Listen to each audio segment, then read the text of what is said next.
ఓయ్ మండలం వారిని మోఖాన అట్ట సోతా నుంచోకపోతే కత్తి గోసెంగు దోపచ్చుగా. ఏమండే మీరంతా జడ్పీ చైర్మన్ అయినా నేనంతా మండలాధ్యక్షునైనా అక్కడ దోపంట మాత్రం చాలా అసహ్యంగా ఉందండి మరి.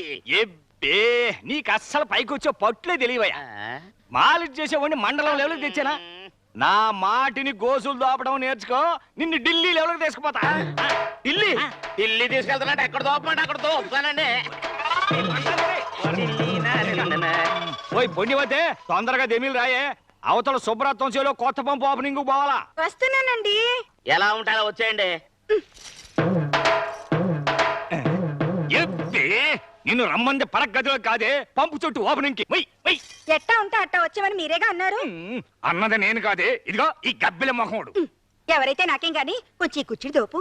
ఏంది జిల్లా పరిషత్ చైర్మన్ ని నేను పెళ్ళాం కూర్చుండు పబ్లిక్ గా దోపాలా? పోనీ మండలాధ్యక్షుని నన్ను దోపమంటారేంటండి? ఇందాక నా గోత్సం దోపమంటే ఏడ్చావు, ఇప్పుడు దాన్ని కూర్చుండు దోపుతానటవా? ఇదిగో రెండో మొగుడు నన్ను అనుమానిస్తే నీ కళ్ళు పోతాయి.